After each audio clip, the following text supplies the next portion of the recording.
and do not reflect those of the Evening Rush Network. Viewers' discretion is advised.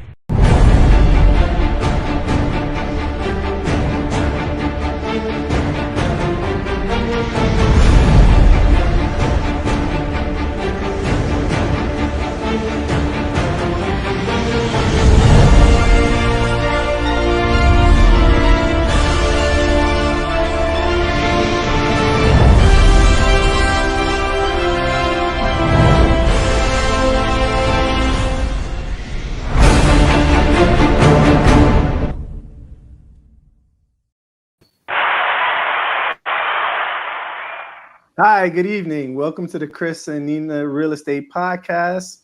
I am Chris. I'll be your host for the night. Nina has an engagement, so I'm joined by Raju and Perry. Good evening, guys. Good evening. Yes, so the weather is beautiful. Did you guys enjoy the day? What have you been up to?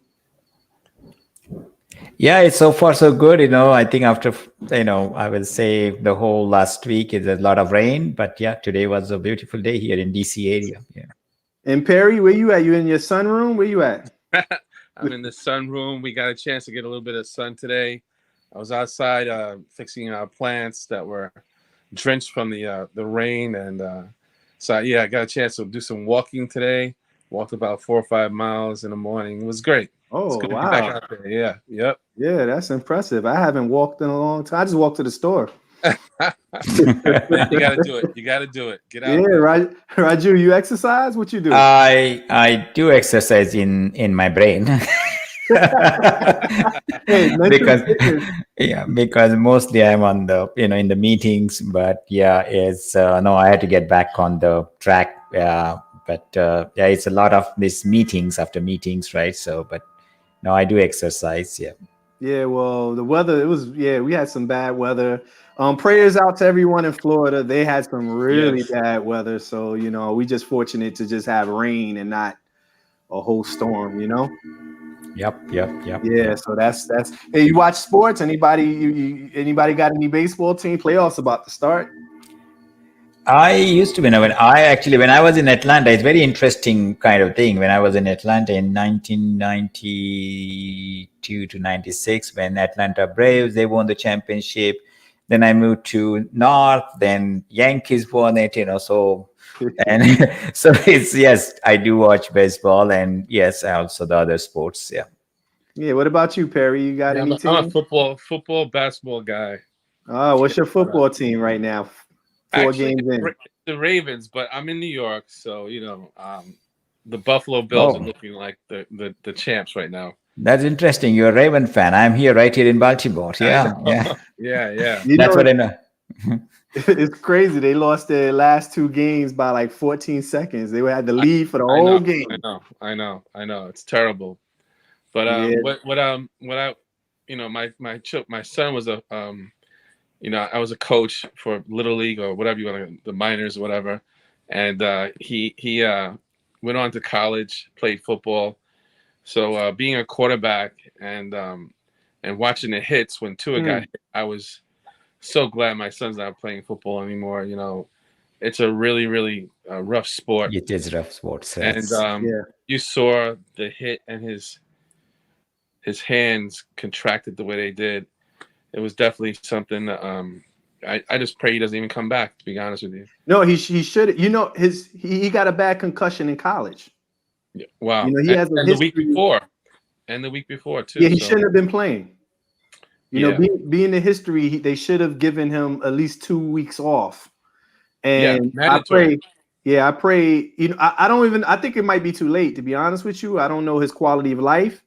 But just the look of the hands and his concussion history, I'm pretty sure he has CTE. I'm not an expert, but it's just. Oh yeah, that hit, and it wasn't like when you look at the replay, the impact wasn't that severe, but it must be accumulation from the other hit that he had, and he should have never been back out there that week. Yeah, he was paralyzed. Yeah, you saw it. That was wow. That's like when you're boxing, you get knocked out. You're in a catatonic state, and he was stiff. Yep. But we live in a monetary society, so people will do whatever they can to make millions of dollars. And unfortunately for him, unfortunate, that's probably, he's probably the breadwinner in his family. And so he had to do what he had to do. Yeah. Yeah. And that's why that's the thing about sports. Mm-hmm. Huh? Yeah. So that's the thing about sports. You put your life on the line for the money. Right. Because I think if he had a bigger contract already, I highly doubt he would have went back in the game. No, because now he's valuable to the company. Now the team needs to protect them. So right. Yeah, it's your first 3-4 years, maybe even 5-year contract. You're out there playing for pennies. Yeah. So yeah. Even though I would take their pennies any day, though. Oh yeah, those are great. Those are great pennies. I'll be there holding the board. I'll be getting water. Like, hey, you guys thirsty? Sit on the bench and make 100 million. Yeah, exactly. Yeah. So he's in the professional football, or yeah, he's the quarterback. He's the quarterback for the Miami. It's sad. Miami had 2 disasters, if you think about it. Oh, there you go. That's right. Yeah, they had 2 disasters. Wow. Yeah, Tua. He's a Tagovailoa. How do you pronounce his name? Tua. Yeah, I don't know how to pronounce his last name. Yeah, just say Tua. He's a quarterback from Hawaii, and he got hurt badly. Yeah, he hit his head on the floor, and he got paralyzed. Wow. Yeah, on the floor, on the ground, I should say. I'm sorry. Yeah. So it was tough to watch. Is Tom Brady is back again in Tampa? He retired. He don't want to stay married. That's why I think. Yeah, he don't want to go home. Okay, she's Brazilian, right? His wife. So you have to be careful. Yeah. It's a high maintenance. Yeah. Mm-hmm. Well, I mean, he's made a lot of money. Yeah, that's true. Sure. Actually, she has more money than he does. Oh yeah, absolutely. Yeah, she's making more money because she's in the. Yeah, she's so. Listen, Raju, Perry, we all own real estate. So, what was your introduction into real estate, Perry? We got frozen a little bit. So with me, what happened? Real estate. I was well, I'll share this story real quick. There's a gentleman named Mr. Edelman, long past, and he owned several buildings here and where we live, and throughout the city.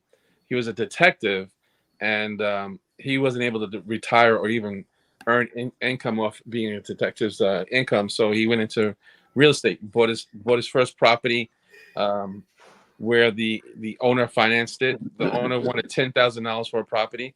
He gave him $15,000 with 6% interest, and back then interest rates were 12 and 14%. And the guy held a note, and next thing you know, he launched a real estate empire. Well, I saw this man sitting in a store. I walked in and introduced myself, and he says this is his building. He's just watching it for someone who was occupying it, or the beauty shop. So we were talking, and I said, hey, maybe you can help me out. I'm in a lease option to buy, and I need to be able to get off the pot. Like, should I get off the pot? Excuse my language.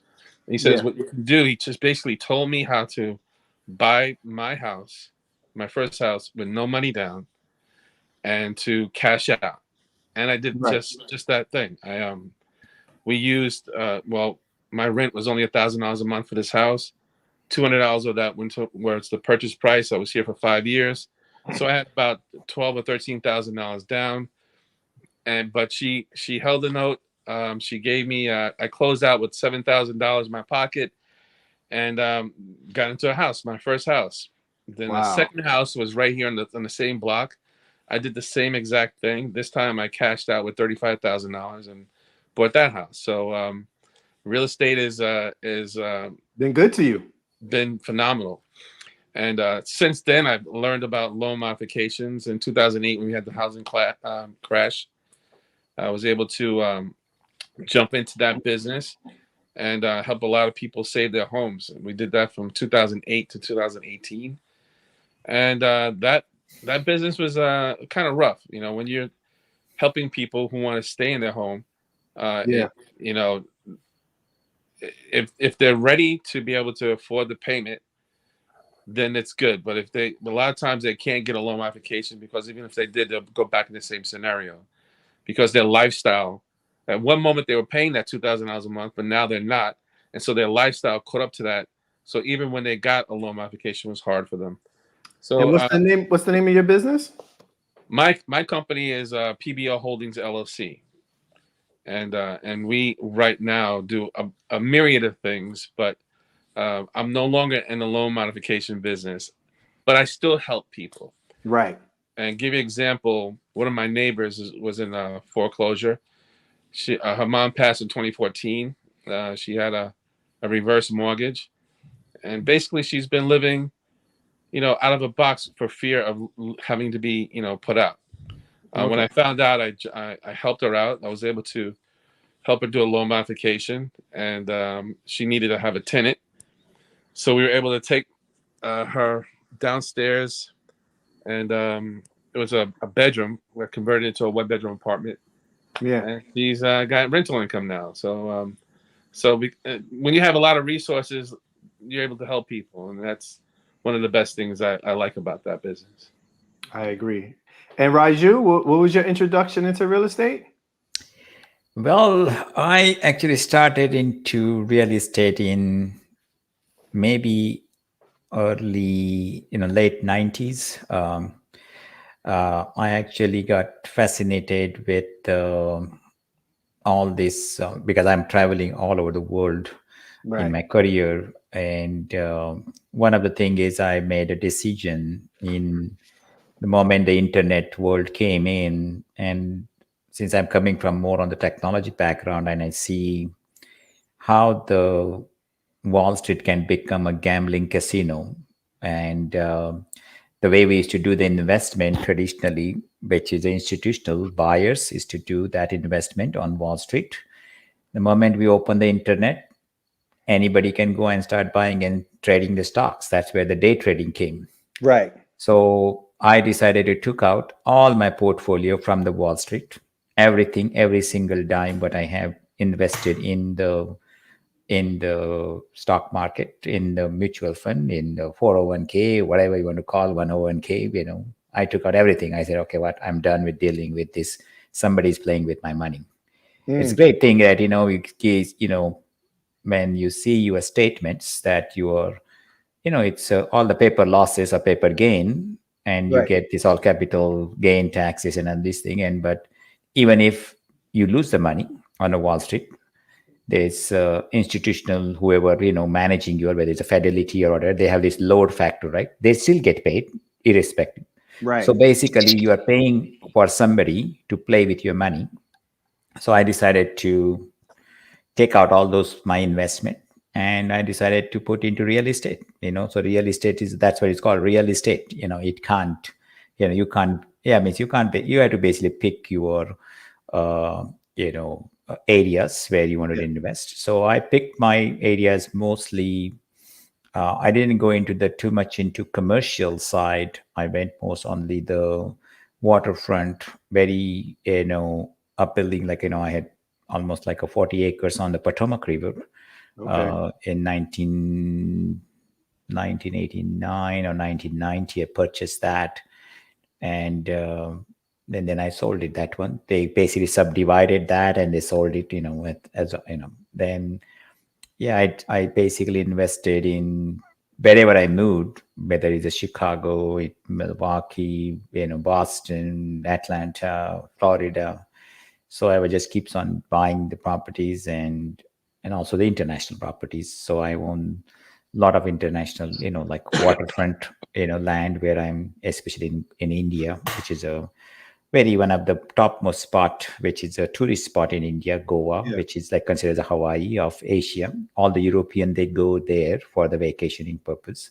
And that's a topmost spot in India itself. So I own a very large piece of land there, and I'm planning to set up a spiritual healing center and yacht club. That is one of my project, which is again, these projects are very strategic. They're not like something you start and again, you're dealing with a different territory. So you need to see that. So yeah, I mean, it started in way early, and now, even though I don't go too much into the research, but whenever there's an opportunity, yes, certainly, I go and buy, and I may go into a lot of this commercial side because of this, all these offices.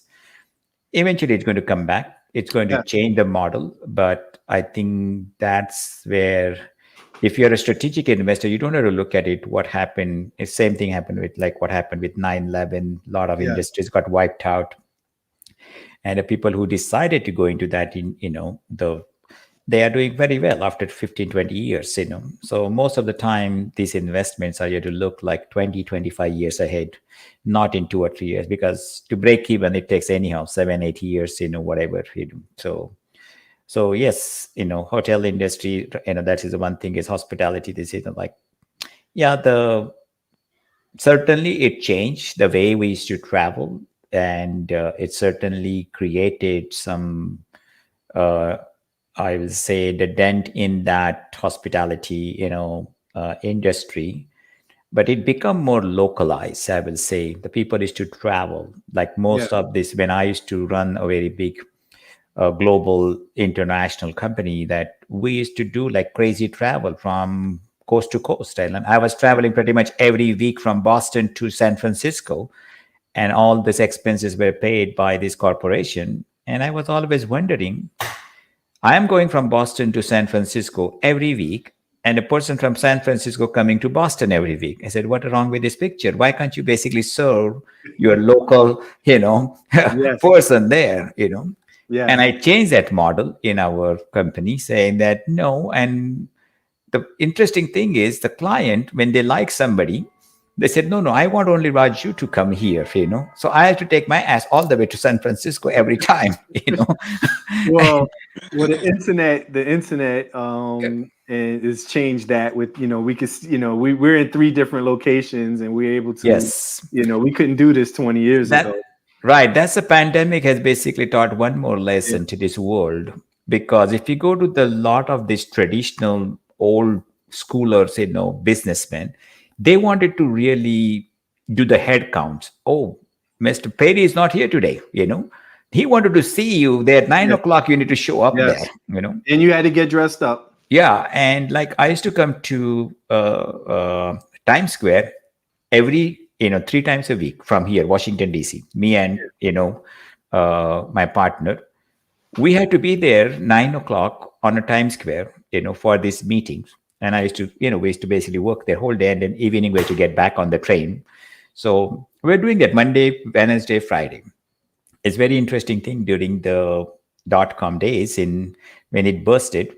One of the big mistake happened is, I think there is a bank called Chase Bank of Manhattan, and a Chase Bank of Manhattan, they, instead of buying the security, they sold the security for one of the very wealthy family in London, and it cost them $40 million.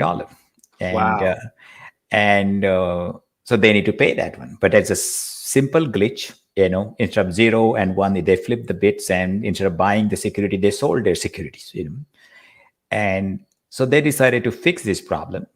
And that's what, that, cross-border exchange, the company was created, and I was coming there to help them. But very interesting thing is, all these kids which are coming from all over the place, from Philadelphia, from New Jersey, and they have to be there in Manhattan by 9 o'clock for this crazy meeting. And so I was telling the owner of this company that, they're actually interesting thing. They both were from Columbia University. They're like a professor.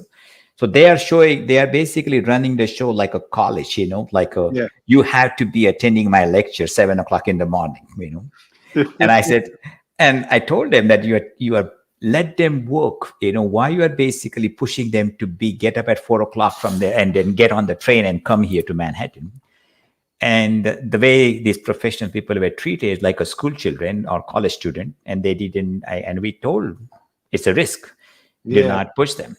And one day it happened, they could not take it. All these 40 people, there's a Starbucks. We used to run the meeting in the Starbucks to hear their voice, and we used to educate to the owner of this company, and they didn't listen to us. So one day, they all 40 people walked out the road, the building. Wow.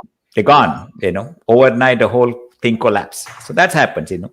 Wow. But yeah, these are the kind of a risk people take.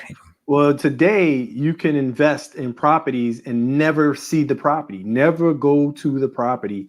Prior to COVID, I was going to auctions from my kitchen in Florida. They had auctions, and I was looking to buy out there. Unfortunately, the prices were like, I had my numbers, I had my spread, I knew what I wanted to spend. So I never won an auction because they went way over. Like for a 500 square foot condo, the price was like, it was like 300, 400,000. Like it was just way. I said, for that small place, they paying that. No, it's a very interesting thing, Chris. Yeah. I went only once in my lifetime for this auction, live auction right here in, not far from where I live here in Maryland. Yeah. And one of this person, his name is Peter. He is, he's like a handyman. He used to buy these properties, fix it and sell it, just flipping it, right? And he said, Raju, let's invest in this, house which is coming on market. And we went there, we walked through, and we know how much it's going to cost us to fix that thing. And we know the comps and what after fixing it, or it'll cost us to sell it, like we know the numbers, as you rightly said. But when we went for this bidding, man, these two people, they had some kind of an, status, like they just kept on bidding and outbidding each other. And that house is not even worth, like a 350,000. You know what they basically closed on? 1.4 billion. I said, you guys are crazy. You could rent about 4 houses in that one. Yeah. But, and that's what, some people, they come for this nonsense. They don't do their homework, Right. They're absolutely no idea. Oh, I said, right. Yeah, no, I can understand that. Hey guys, I have a hard stop. I just wanted to say thank you very much, Chris. All right. I'm looking forward to coming back. All right. Great seeing you, man. Great seeing you. Sure, same here, Perry. All right, have a good evening. Yes. All right. You enjoy your evening. Yeah. Thank you. All right. Thank Thanks. you very much. Okay. Yeah. We'll be in touch. Yeah.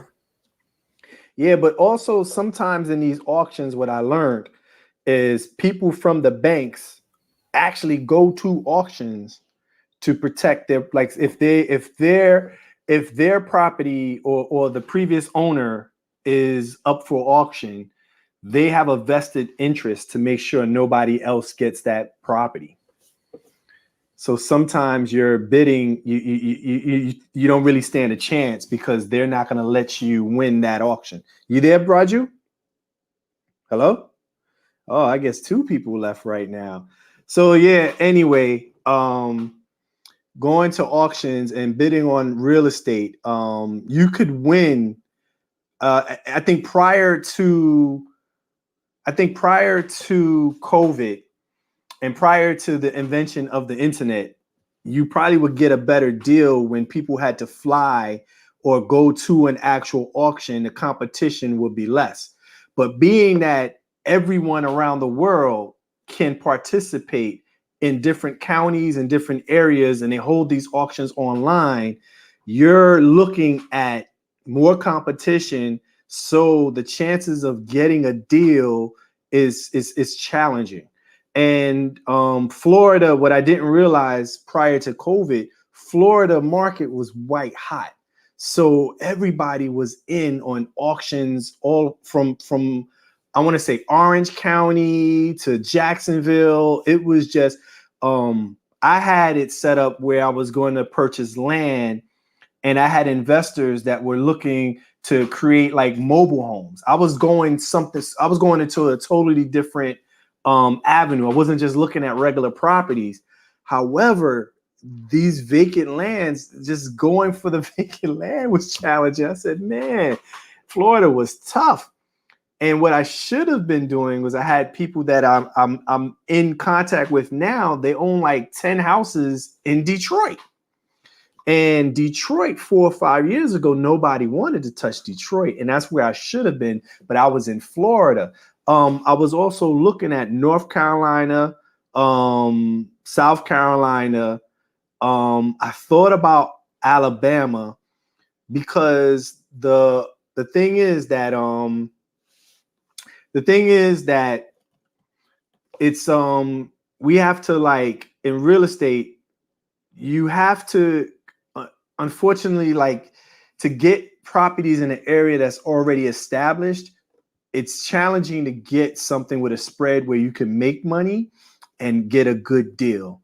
Either somebody has to pass away, and that's the best way to do it, or yeah, you have a connection, but it's just challenging because most investors have already been to that area and the work has been done. So you have to sort of go into the next area that's up and coming. And you see it a lot with gentrification, where they go into areas that are not valuable. They don't have any value. Then they come and bring this whole strategic plan where they create new stores, and then you see a lot of foreign people come into an area they're not from that area, and then the property value goes up because people from outside the town come and buy it. And so right now we have Florida getting hit by this hurricane. And if you remember when we had Hurricane Katrina in New Orleans, everyone was worried that they were going to change New Orleans to something different than what it was, and the community there would be gentrified as well. And now what they're not talking about is they show all the videos and everything for in Florida. When you look in Florida, when they show the rich areas where the people who have money, where the yachts are, but there's areas that were hit hard that they're not showing, that need support, that need funding so that they can rebuild those homes. However, that funding may come with a price. And so things in Florida, for those areas that are deprived, they are looking at people coming down and possibly losing their land, losing their homes to big investors. That's going to probably change the whole dynamics for different areas that we don't see on TV. Raju, I'm talking about Orlando and how, like, they need money, they need funding, but the funding and money may come at a price where people will not get their homes back. Yep. So, and I was just saying that as an investor, we go to places, the best deals in terms of a deal happens to be places that are undervalued. And once they reach value, investors look for the next place. That's right. So, Rajiv, like when you started investing and buying, where did you go to first? I actually, went more like an untraditional path, not directly doing, I spot on the areas where, for example, internationally and where not high density is more like a quieter place, because because I grew up in a bigger city, and I mean, it's great that, like, you can live in the city, but eventually you get tired with the traffic and this and that. So I always looked from the bigger city, like a little bit outskirt, like a 10-20 miles, where is a quieter place.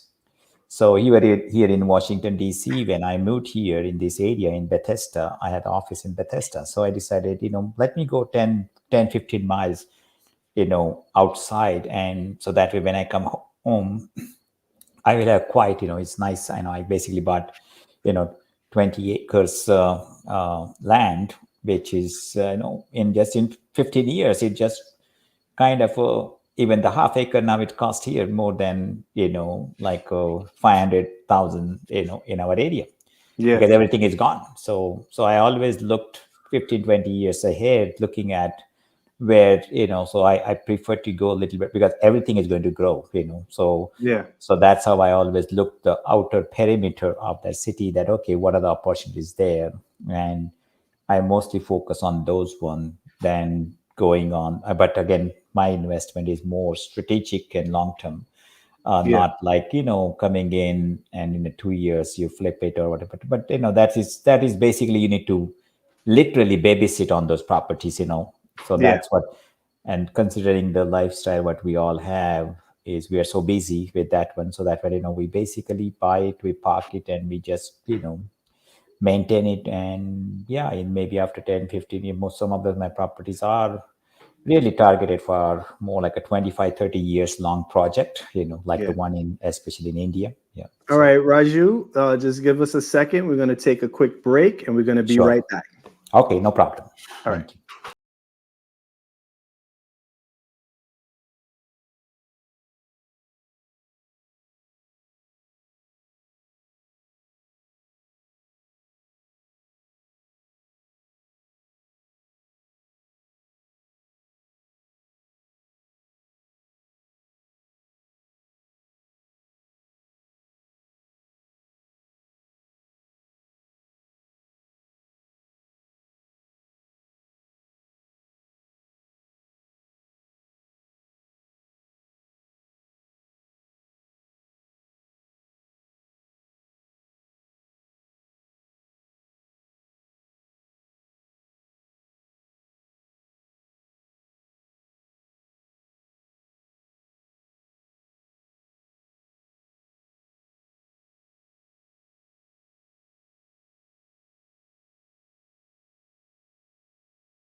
Hey, welcome back to the Chris and Nina Real Estate Podcast. Okay, you stretch your legs, Raju? No, can you hear me? Yeah, I can hear you fine. Did you stretch your legs? Yeah, I'm just kind of, I just kind of was stayed here, not really straight over leg, but yeah, so I'm fine. Yeah. Yeah, so you were saying, so you are a long-term investor, right? Yes. So that's what you were saying. So your investments are pretty much spread out through the world, correct? Yeah. Yes. Yeah. So where do you spend most of your time in terms of investing? In terms of the demographic location or Yes. okay, Yes. I I personally prefer the waterfront, and most of the waterfront land. That's where I basically invest on, because those land, again, you have to look at also mostly, I will say, the tourist, places, Right. where I focus on, whether it's, let's say, Bahamas or, Caribbean island. And yes, Florida is another one. Then going into the Latin America and some of these islands in mostly like Maldives and all those things, Right. So those were kind of a top spot where the real estate there is always appreciating, Yeah. So they will have a little bit of, I will say, dips, but it doesn't go south like any other. But again, you had to look at, what happened in New Orleans, right? So that may not be a good investment in on a waterfront, because if one hurricane comes and it get wipes out, and you have all this flood insurance and all those things. So you need to kind of, Right.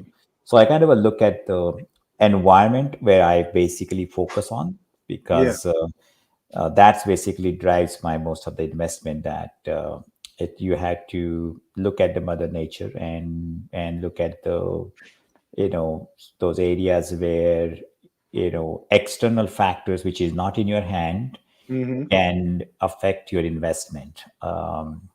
So yeah, even if, let's say, one hurricane or one earthquake or one tsunami can wipe pretty much everything what you had invested. So so that's what I think is, I study a lot of time, demographics, where what it makes sense to do it. And again, it's a long term, as my focus is not like going there Now, and invest. now, are you talking like commercial purchases overseas, or is it It's a kind residential? of, I think it's mostly a mix, but I would say more commercial because it's focusing on more on the hospitality industries, the Yes. more like, let's say government, for example, Hmm. let's say you have to look at the a strategic roadmap of any country, what they're trying to build. Like, for example, smart city. Those are the basically projects where, yes, we know that when this country have the plan, so we basically go and look at it, which, kind of a demographic location, it makes sense for us to acquire 200, 300, 500 acres of land or thousands of acres of land Yeah. where those projects are, doable. Right now, I'm actually, looking at one of the southern tip of, kind of in India, where it is a more like a very low income, very underserved, I will say, the state where the real estate value is really good. And I'm in the process of acquisition of 3,000 to 5,000 acre land, directly negotiating with the government and planning to build something will give back to the community. That's jobs will Yeah. be created. Same thing is in Mexico. We are looking at one of the very big smart city project. The land itself is $1 billion, and Hmm. we are going to invest close to $68 billion on that project. So, and we are also in the investment. We are not only in the what you call we buy the land and or buy the properties, but we are traditionally we are the strategic investors. So we do invest into more like a our model is a PPP model, public private partnership. Okay. So that's where we help the government. For example, government wanted to build the low income housing, like what the project, like for example in Latin America or the countries like in mostly in African countries or in Asian countries, where they wanted to address the poverty and they wanted to give the better lifestyle and housing for the poor people who are just sitting, staying in the small huts, and the weather conditions, and it affects their health. So there are some strategic projects we work with the government, and we Yeah. do provide them also. The not necessarily all the government have the money to spend, so we work with those government to bring the money to the World Bank, to some other projects. So yes, So we spend our so own money, and also we spend our investors. We had a lot of investors working with so us. through your company, you're able to create jobs and boost Yes, different economies when you buy in different countries. yes, that is a main focus, because when we walk in, our main focus is to how we can contribute to the the GDP of that country, and also create a job and educational, and also the healthcare facility, because we do build the hospitals, we build the Okay. the whole infrastructure, like roads, bridges, the airports. And so we get into all the gimmicks of what is necessary, to improve the quality of the human life, on that part of the world. So So what is your favorite part of the process? I think the favorite part of the process is the planning, Mm, because most of the time, and again, when you say planning, you need to do a lot of research, yes, and so without a proper research, you because a lot of time, I will say, you can go wrong, because you just can't go with the flow. Just everybody is, let's say, I will say, following one direction, and you say, oh, everybody is buying the property in Hawaii, so everybody goes to Hawaii. exactly. So, so the way I see it is, instead of we becoming the, like a falling, you had to be a leader. So if Yes. somebody is going to the north, you go to the south. I said, why I had to go north? Because everybody's going to the north, So that is how I see it. Like, you have to be a leader, and that way, to be a leader, you need to do a lot of, I will say, research, and then that way you make the judicial decision that why I should invest in this property or in this location demographic, you know And yeah, some of the things which I invested 25 years ago, because nobody even thought that after 25 years this area is going to be this great, Yes. And we used to have a single lane road going from George Avenue. Now it's even the sixth lane is so crowded. So this is where I think you need to see the demographics, that what opportunities that and what kind of industry is going to come there. And so that way you had to be breeding, you had to be at the beginning, like always we say that Wall Street, that you have to be at the beginning of the curve, at the bottom of Yes. the curve before Yes. it hits to the top, right? you Mm-hmm. know and then you should know also when to get out. Yeah. So it's the same thing in this whole real estate. It's a bubble. Like, for example, in a country like India, I was telling them, this doesn't make sense. Why in the hell somebody is buying these properties for this 2 million, 5 million, and it doesn't support the lifestyle of this, and it's overpriced. And yes, and I was telling them this is going to burst, and within 5 years it just flattened out. It's almost, they lost 90% of the value, of Wow. what they, yeah.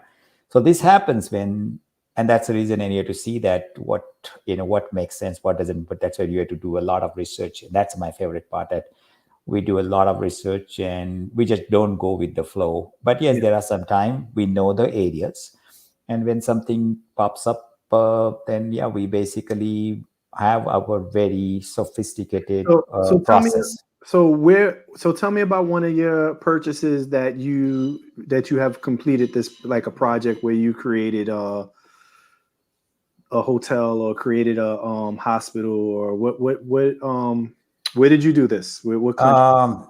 We did it in many places, actually. Australia, we did it in India, we did it in Paris, we did it in in France. I mean, in Spain. And I think the one of the thing which can stand up, I will say, far ahead in any of those one is one project what we did it in India, where this is like one of the hot Buddhist spot in Goa, where Yeah. a lot of this waterfront, after tsunami, I will say, they changes the regulation. They Mm. basically brought the CRZ regulation, where they moved, high tide from 50, I believe it's from 50 meters to 250 meters. That means you cannot construct anything, up to 250 or 500 meters.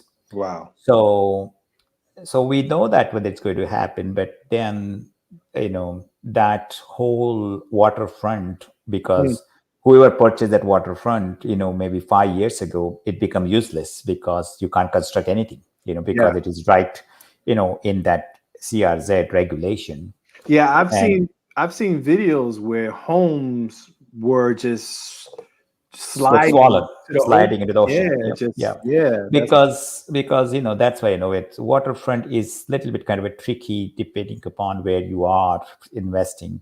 So yes, there is a project which we did it in 2000.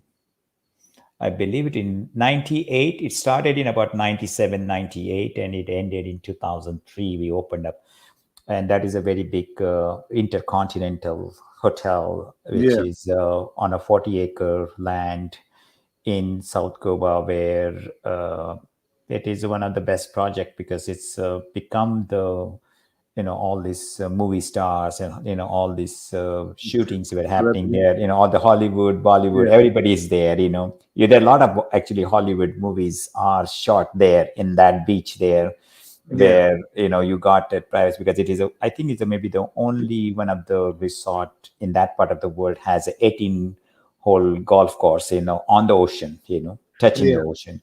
So yes, that is a kind of a very unique project, targeted for the international tourist, yeah, and it is on the very remote place, and nobody wanted to go there. It takes about an hour and a half to go from airport to reach that. But yeah, once you are there, you are in a paradise, and that's one of my favorite, I will say, the project what we did. And that, yeah, and that similar kind of a model we are trying to adopt, but it's a little different than the typical hotel, because one of the lot of our I will say clients, they are very high net worth individual, and they are celebrities, and they are part of the royal families. So two important things in their life: their Yeah. privacy and their security. And the thing about real estate and economies across the world is that you have tourists that travel just to see buildings.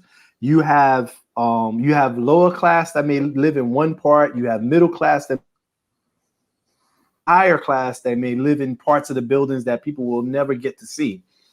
I was saying last week there's a $250 million penthouse that's for sale right now in the city, and people are flying in from Dubai to come and buy and purchase this this condo. And so it's not just New York. There's places across the world that have these type of exclusive listings or sales that most of us are not privy to. And so in terms of the economy, though, when you build these buildings, you have people that are going to maintenance them, right? And then you're going to house people in these buildings that are going to take care of the building as well. And so the economy is just not just in construction and maintenance, also, like you said, celebrities, tourism. Real estate has a strong hold that when you build these unique buildings, people come and visit. Yeah, it's just, but unfortunately right now you have this war in Russia that's kind of affecting the global economy because a lot of money is being lost because of this war. Yeah, every time, as I earlier mentioned, there are a lot of times that external factors can affect. Yes, the tsunami affected that. Yes. We had 9/11 affected that one. Then we had this, hurricanes and war and, earthquakes. So there are two types of, failures can happen in our life. One is the natural disasters, which Mother Nature can turn the back on you, and anything can happen. And also the man, COVID. like COVID, COVID is more like, you can say, is a man-made. It cannot be, it's like 9/11 is a man-made disaster. Yeah. Yes, Russia and Ukraine war is a man-made disaster, you can say, So when the human is directly responsible for this one, and yes, again, when you're talking about the world economy and who controls what, so there is a political aspects of it, and also there is human aspects that ultimately you have to look at who is affecting is the quality of the human life and the people in that region. So yes, when it comes down to the real estate, because of this external factor, again, you can't win all the time. So you have to take a calculated risk, and that's what you have to diversify. We always say that you have to diversify your portfolio, right? The same thing in the real estate that, it's one of the great investment you can always do is investing in the college town, the apartments where the students are always coming there, I was going to get to that. Yes. Yeah. So it's a lot of opportunities there. And, but again, as I said earlier, that you have to do your homework, you have to do the research that where is the flow, where the investment need to go, and where there will be always a demand. Like college town is always a demand, So always. And also, if you hold on to your money and you're able to wait out certain events, there's going to be a rebuild after the war. Yeah. There's going to be a rebuild after the hurricane. There was a rebuild after 9/11. I believe condos were about $500,000 at that time. Don't quote me. I believe it. Now they're worth about 10 million. Yeah. So if you were able to purchase a condo down in 9/11, down on Wall Street for 500,000, you are rich today. Also, there were apartments in Trump Towers that were foreclosed, that were going through foreclosure, that right now probably worth 5 million that you probably got for 800,000. Wow. So sometimes, sometimes these events, yes, they're difficult and challenging to go through, Yeah. But if you do your research, do your due diligence, and you're patient, Yes. you can get on an investment that could change your life. Yes, absolutely. And that's why, again, as I going back to my initial comment that you had to be a very strategic and long term. And with this, yes, some events can, and that's again, yeah, those are the opportunities are created, whether it's a Yeah. man-made disaster or natural disaster. But Yeah. again, everything bounce back, everything eventually comes back and stabilize. You need a Yeah. patience, as you rightly said, is a patience, and people get panic. Like on a Wall Street, suddenly you will lose 500 points and Hmm. people get panic. And then, okay, so, and that's what you have to be very long-term investor is that, yeah, miss, again, sometime you have to call your day and you have to take your losses and don't look back. You know, it's So, okay, guys. Sorry. yeah. No, and again, that's why, when you say diversifying your portfolio, like even in the real estate, don't just stay in one sector, Right. like, that's That's that's why very important. I like what you said. You have residential properties, Yeah. then you got into commercial, then you Commercial. started building towns and Yeah. developing Yeah. And hospitals. retailers, Yes. there are a lot of things, and especially also there were a lot of malls. I can see it. They're just all closed, so many shops are closed The in the mall. internet. Yep. Yeah. Everything become the online shopping. So now what is basically malls are getting converted into more like in warehouses or something, Yeah. So yes, there is always an opportunity because the logistics, because now, like for example, Amazon is building, I don't know how many warehouses here in our area. It's crazy. Yes. They are just building the warehouses. They are just, and that's why that land which I was telling earlier, go in the outskirts, that land will become the gold mine, Yes. because they need the warehouses. They wanted to build those ones, Yes. and that land becomes a gold mine. It may not be, yeah, you said, yeah, you know what, it's a 15 miles away, but when it comes to the logistic, for them it doesn't make difference 15 or 35 miles away from the city. Again, in the city they can't afford it, so they Right. come and build those warehouses. So that's where those land and those opportunities are amazing, because there are so many farms like 100 acres, and you have to look at also the zoning. That's another thing. You Yeah. just can't go and buy, and that's where that planning is, research is very important. You kind of whatever the things you're thinking about, and see whether that zoning allows you to do what you're planning to do. Right. And And that's why when I was going to auctions and going to purchase a property that way, you have to do your due diligence, because once you win the auction, you're not getting your money back, and that's yeah, yours. And yeah, unfortunately, there have been people that have bought land that's just useless. yes, Land is absolutely. very tricky. You have to make sure that you can build on it. You have to make sure that it's in an area that's safe. Hmm. So there's a lot of research, like you were saying earlier. Yeah. But this research for everything, even if you're not buying land, even if you're buying a home, even you have to know your numbers, you have to do your due Yes, diligence. And on top of that, when you go to different countries, I assume you have someone or a liaison in those countries to help you absolutely. understand the dynamic Absolutely. of the. Absolutely. You need to, yeah, you must understand the ground level. You must have the boots on the ground. You can't Yeah. just blindly walk into there, because you're coming from outside. You have no idea about the ground level conditions, their legislation, their jurisdiction, how In the politics. properties are, politics. There are a lot of factors is placed there. So yes, certainly you need to have the subject matter expert, and you have to, unless you do that research at who are the people, you're dealing with on the ground. And there's a lot of fraud also, because you will bump up Yes. with the people. They will take you for a ride. And especially when you're coming from outside, you said, oh, Hmm. what this person knows about our country, right? And that's the main Yep. thing. One of the another thing, I think most of the time when it comes down to research, I got bumped up into one property about maybe 10, 12 years ago. And it's a great property, and we wanted to buy that property for our spiritual, kind of a center. And very interesting thing is that property is actually purchased by one of the builder at a Mm. very great price, and that builder wanted to do like a marriage banquet hall and all those things. So he just taken that property and tear apart all these barns, and everything is gone. Guess what? That property was under is considered as a historic property. You can't mess up with that property. So the Wow. county he spent more than $5 million, and county said you had to restore this all damn thing what you destroyed.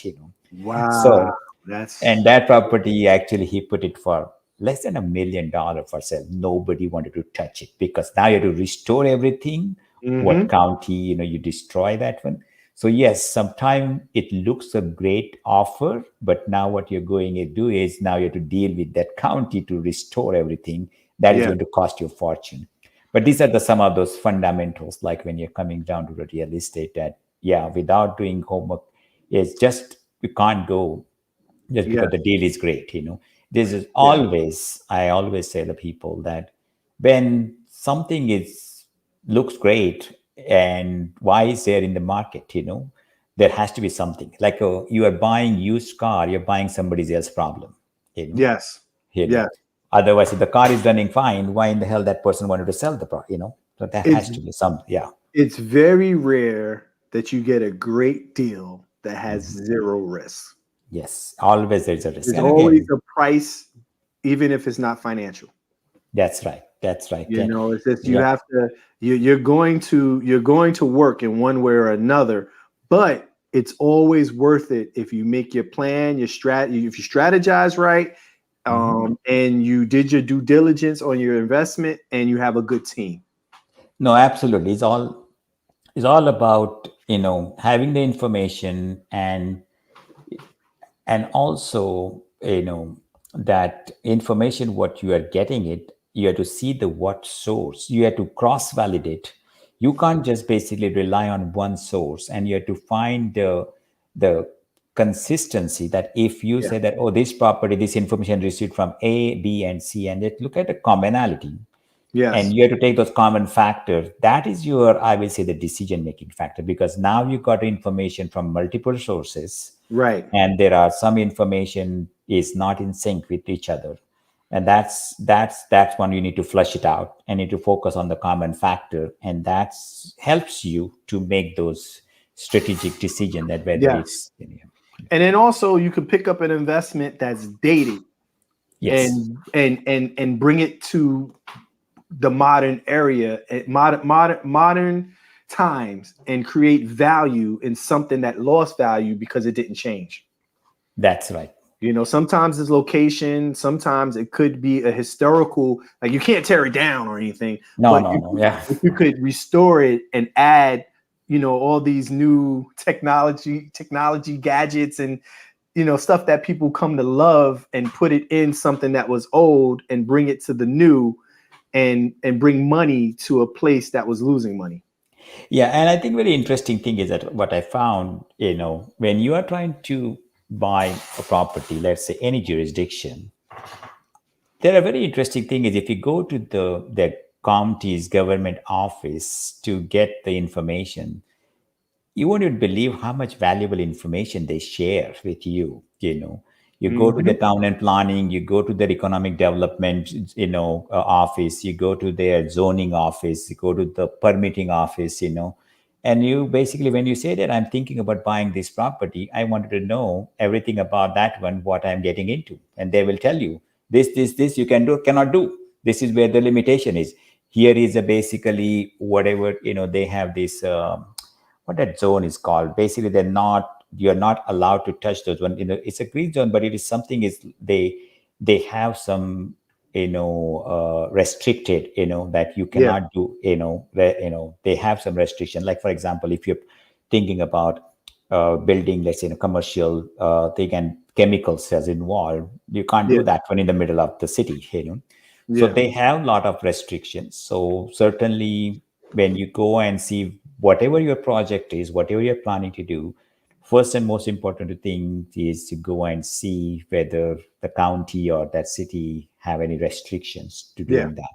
you know and yeah, you get a lot of help from that. I'm actually in the process of doing something here in Washington DC area. So I basically approached the EPA, I approached the various different departments within the county and the state level, so that way the strategic project, whether it's doable. Most of the time project, again, as you rightly said, that once you bought it, then, you cannot just, you are stuck with it for a while before, Well, the sad part is because of technology and the internet, unfortunately, reaching a live person, you really have to fly to these areas and maybe make a facial visit, because they will just direct you to their website, or you get an automated,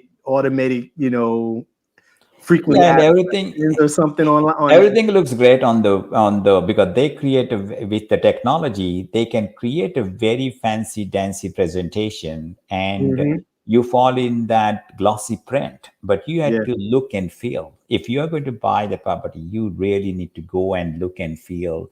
You have to walk on that one, and you have to say that yes, this is, because you can't basically understand the topology just looking at that one unless you go there and visit. So that's it's like you're not going to buy your suit unless you go and basically try it, Try it and have it tailored. Yes. Same thing, you're buying a car, unless you test ride it, you're not going to buy it, on the internet, Right. Well, Raju, thank you for coming on the show. It's my thank pleasure. you for sharing your experience. Thank you for tuning in. Please tune in next week. I guarantee Nina will be back. Thank you for watching. Good night. Good night. Have a good one. Thank you.